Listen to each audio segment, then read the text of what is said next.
Legalism is more focused on the sin of others than it is on our own. It is more focused on whether so-and-so is righteous than whether I am righteous. We want to draw lines. We want to make what we call, what John Ortberg, one of my favorite preachers, calls boundary markers.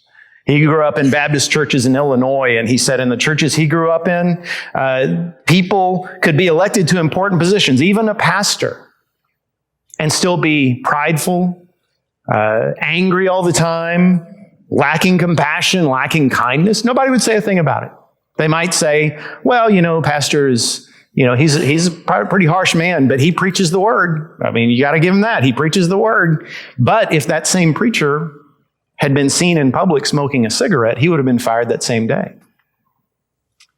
See, that was a boundary marker in the churches, in the Baptist churches in Illinois. Even though there's nothing directly about cigarette smoking or smoking of any kind in the scriptures. Now, you can make a case that God has given us a body and that body should be taken care of. Frankly, I hope none of you abuse your body in that way, but that's not a scriptural issue. Those other things are.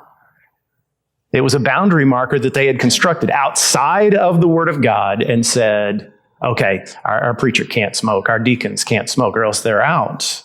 We have these boundary markers. All of us do. And depending on the church you grew up in, or maybe the family you grew up in, your boundary markers may look different than mine. So when in verse 16, when he says, let no one pass judgment on you, he's not saying, well, you do you. You just live any way you want to live and God will be fine with it.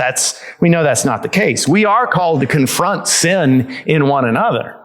That's part of loving one another in the name of Christ, but we do it with love, with humility. We do it with grace. We do it face to face. We don't gossip about others behind their backs. But the examples he gives, he says, don't let them judge you in regard to the food you eat or the kinds of celebrations you attend. We're having a big new moon celebration at the church this week. Well, Bobby didn't show up. I guess he's not as righteous as the rest of us. Or, it's the Sabbath day and I saw him walk 3/4 of a mile. And I believe that you can only walk half a mile on the Sabbath. These are man-made boundary markers that we construct. Why? So we can judge who's in and who's out. So we can decide for ourselves who's good and who's bad. Legalism is so much more concerned with other people's spirituality than it is with our own. And not out of love, out of a desire to feel superior, out of a desire to know who's good and who's bad. We all have our personal convictions. My grandfather, I've talked about many times, was a dairy farmer, deacon, Sunday school teacher, great, great man. He was of the conviction that a man should wear a suit to church on Sundays. And this was a guy who wore jeans and overalls throughout the week, but on Sundays, he wore a suit. Didn't matter what it was like outside. It was usually a 3-piece suit. He said, if Jesus died for me, I can feel uncomfortable for an hour for him. That was his personal conviction. But he didn't gripe out men who showed up dressed like this, or worse, or less, even less formally.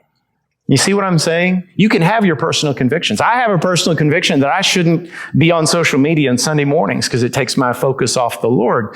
But that doesn't mean you're a sinner if you logged onto Facebook this morning. That's between you and the Lord.